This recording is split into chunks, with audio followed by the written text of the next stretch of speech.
Varicose veins కి సరైన చికిత్స కోసం సంప్రదించండి ఎవిస్ హాస్పిటల్.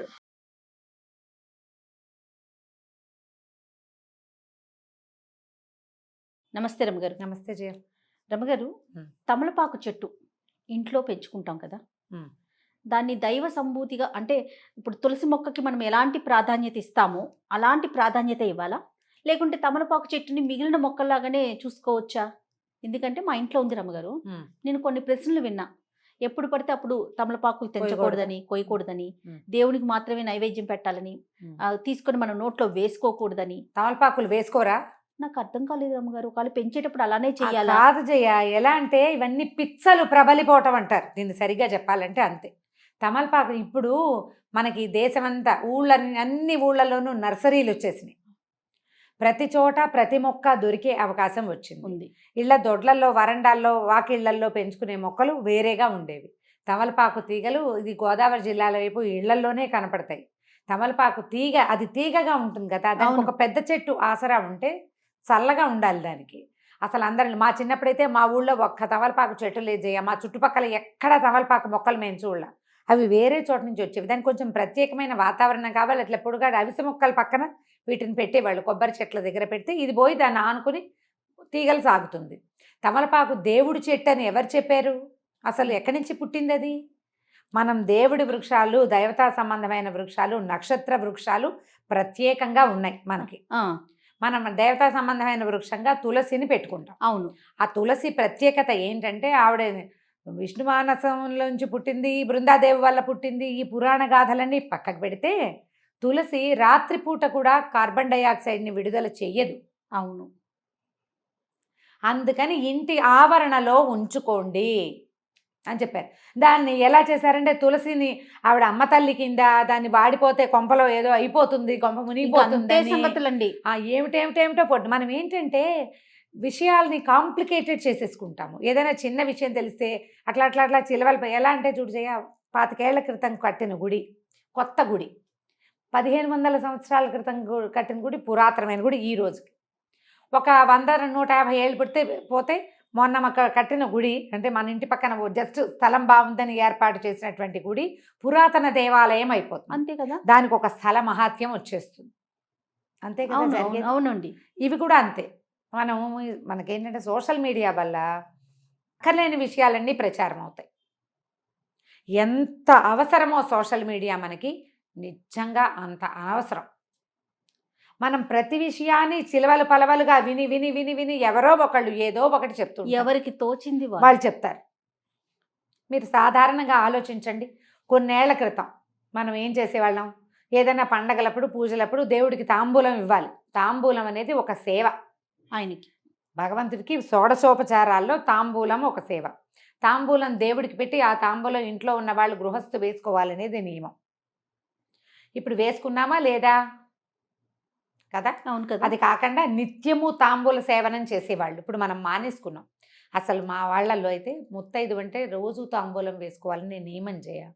మధ్యాహ్న భోజనం అయ్యాక ఖచ్చితంగా ఆడవాళ్ళు తాంబూలం వేసుకోవాలి. ఎందుకో చెప్తాను. దానికి సున్నం రాసి వేసుకుంటే కాల్షియం గెయిన్ అవుతుంది. సున్నం ఒట్టిగా తినగలమా? తినలేకపోతాం. తాంబూలంతో తీసుకోగలుగుతాం. ఆడవాళ్ళకి కాల్షియం అవసరం. ఇదివరకు పురుళ్ళు ఎక్కువ కాదు. అవును. ఇళ్లలో పనులు ఎక్కువ, ఎముకలు అరిగిపోతాయి. మగవాళ్ళకి తాంబూల చర్వణం ఉండేది, ఆడవాళ్ళకి ఉండేది. ఇప్పుడు మనం చూసినట్టు పాన్లు ఎక్కడ పడితే అక్కడ దరిద్రంగా ఉమ్మేస్తారు, చెత్తలు తిని. అవి కాదు, దానికి ఒక ప్రత్యేకమైన పద్ధతి ఉండేది. రసం మింగేసి తమ్మ ఉమ్మేయాలి.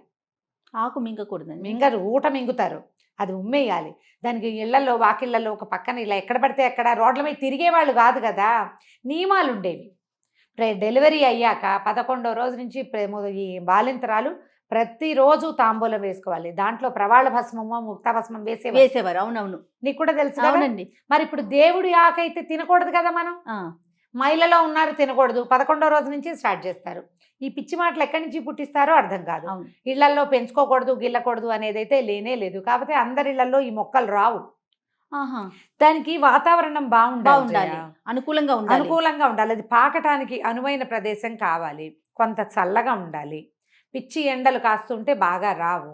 ఒక్కో ఇంట్లో ఎలాగో రయ్యమని వచ్చేస్తుంది, మనీ ప్లాంట్ లాగానే. అవునవును. అవును. తాంబూలము నీకు ఆకులుంటే ఎవరైనా ముత్తైదు వస్తే మనం తాంబూలం ఇవ్వటం మన విధానం. అవును. మరి గిల్లకూడదంటే ఎట్లా? ఇప్పుడు మన ఇంటికి వచ్చి వెళ్ళేటప్పుడు ఖచ్చితంగా బొట్టు పెట్టి జాకెట్ ముక్క పెట్టి తాంబూలం పెడతాం. ఇస్తాం. ఇంట్లో పెరట్లో ఉంది కదా అని గబుక్కుని తీసుకొని పెట్టాలంటే ఒక ప్రశ్న అన్నమాట. అమ్మ తీయకూడదా? ఇప్పుడు ఆంజనేయ స్వామికి ఆకుపూజ చేస్తాము. మరి ఆకుపూజ చేసిన ఆకులు ఇంత మోద తీసుకొచ్చి మన చేతిలో పెడతారు. ఏం చేయమని? పారేమనే కాదు కదా. నిర్మాల్యంగా దాచుకోమనే కాదు. తలా ఒక 4 ఆకులు ఇస్తే కాస్త సున్నం రాసుకుని వేసుకుంటారు. భగవంతునికి అర్చన చేసిన ఆకులు తీసుకోవటం వల్ల కూడా మనకి కొంత ప్రయోజనం లభిస్తుంది. తమలపాకు మనకి ఆరోగ్యదాయిని, అన్నం అరగదీస్తుంది. అవును. గొంతులో ఉన్న కఫాన్ని తొలగిస్తుంది. తర్వాత అది ఏంటంటే ఒక విలాసవంతమైన వ్యవహారం కూడా. దంపతులు తాంబూల చరవణం చేస్తూ ఉండటం అనేది ఒక విలాసం. దాన్ని తీసుకెళ్లి దైవ సంబంధాలలాగా అంటకట్టి చేస్తే ఎట్లాగమ్మా? పిచ్చి. అంటే భగవంతునికి వాడతాం కాబట్టి దాన్ని ఇంకా దైవ సంభూతంగా భావించేస్తున్నారు కదా. దైవ సంభూతం ఎట్లా అవుతుంది? నువ్వు పెళ్లిళ్లలో తాంబూలాలు పుచ్చుకోరా కదా? పుచ్చుకుంటారు కదా. పెళ్లిళ్లలో తాంబూలాలు పుచ్చుకుంటారు. పేరెంటాలకు వెళ్తే తాంబూలం ఇస్తారు. ఆడవాళ్ళు తాంబూలాలు వేసుకుంటారు, మగవాళ్ళకి ఇళ్ళీలు వేసుకుంటారు. దేవుడికి పూజ కూడా చేస్తాము. ఒక ఆంజనేయ స్వామికి తప్పిస్తే ఎవ్వరికీ తమలపాకులతో అర్చన చెయ్యం. అవును. ఆయనకి ప్రీతి చల్లగా ఉంటుంది తమలపాకుల తోటలో.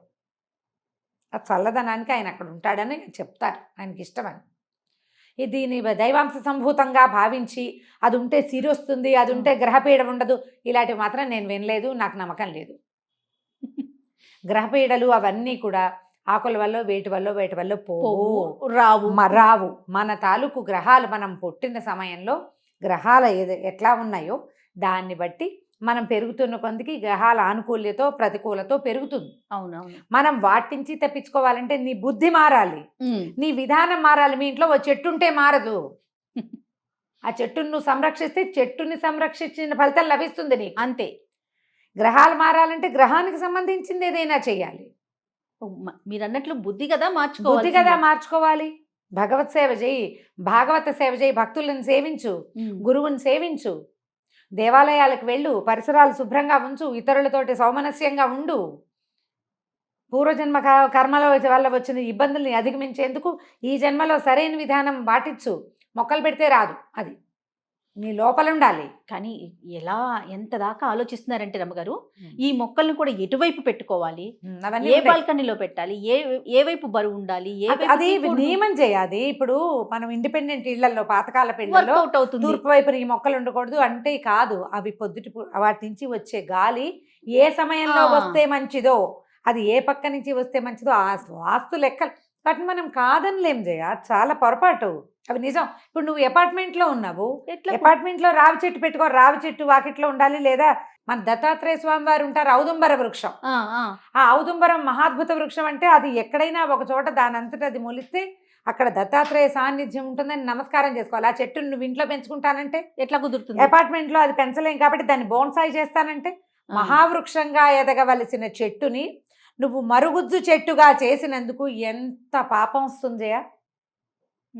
ఒక చెట్టు ఎంత గాలినిస్తుంది, ఎన్ని పక్షులకి ఆవాసంగా ఉంటుంది, ఎంత ప్రకృతిని శుద్ధి చేస్తుంది. దానికి అవకాశం లేకుండా నువ్వు ఇంత బోన్సాయిని చేసి ఇంట్లో పెట్టుకుంటావు. ఆ బోన్సాయి చెట్టు కింద కూర్చుంటాడా దత్తాత్రేయ స్వామి వారు? కూర్చుంటానికి అవుతుందా?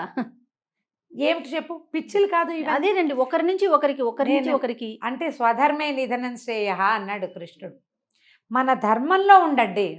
మన పూర్వీకులు ఈ భగవత్ విషయాల్లో ఏం చేశారో అది చేయండి. ఎవరెవరెవరెవరో ఏమేమో చేస్తారని అవన్నీ మన నెత్తి మీద ఎందుకు పూసుకుని కాంప్లికేటెడ్ చేసుకుంటాము మనం. అవును. తమలపాకు చెట్టు మీ ఇంట్లో పెంచుకోవాలని సరదాగా ఉంటే లక్షణంగా పెంచుకోండి. దానికి పెరగడానికి అనువైన వాతావరణం, పక్కన ఇంకో పెద్ద చెట్టు ఉంటే ఇది పోయి దాన్ని ఆనుకుని దాని మీద చక్కగా చిలువలు పల్లవలుగా వెళ్ళి చేస్తుంది. 2 ఆకులు తుంపుకోండి, దేవుడికి పొద్దుటిపూట తాంబూలం పెట్టుకోండి. ఆ ఆకులు నిర్మాల్యంతో సహా పారేయకుండా నోట్లో పడేసుకోండి భోజనం తర్వాత. ఎన్నో ఆయుర్వేద ఫలితాలు కూడా చాలా ఆరోగ్య ఫలితాలు ఉంటాయి. జలుబుగా ఉంటే 2 ఆకుల్ని నీళ్ళల్లో వేసి మరిగిచ్చి ఆ నీళ్లు తాగండి. తమలపాకు టీ ఎక్సలెంట్గా ఉంటుంది. చంటి పిల్లలకి కఫం ఉంటే 2 ఆకులు కొంచెం నూనె రాసి పొయ్యి మీద చూపిస్తే మెత్తగా అయిపోతాయి. పిండేసి ఇంత రసం, ఇంతే నేను వేలు చూపిస్తున్నాను, మళ్ళీ పొరపాట్లు చేయకుండా. ఒక పావు చెంచా రసం, ఒక చిటికెడు పంచదార కలిపిస్తే ఫ్లమ్ అంతా బయటకు వచ్చేస్తుంది. ఇలాంటివి చేయండి. ఆయుర్వేద రీత్యా తమలపాకు చాలా మంచిది. భగవంతుడికి కూడా మనం వాడుకుంటాం. గిల్లి శుక్రవారం, శనివారం, మంగళవారం ఏ తప్పు దానికి లేదు. దానికి లేదు. హాయిగా వాడుకోండి. అనవసరంగా ఏవేవో చదివి ఎవరెవరు చెప్పిన మాటలకో లోబడి జీవితాన్ని కాంప్లికేటెడ్గా చేసుకోకండి. మనకున్న కాంప్లికేషన్స్ చాలా చాలు ఎక్కువ. కదా. ఈ అక్కర్లేని పిచ్చాచారాలు ఎందుకు? అన్ని ప్రశ్నలే. ఓకే రమ్య గారు, నమస్తే. నమస్తే చెయ్యి.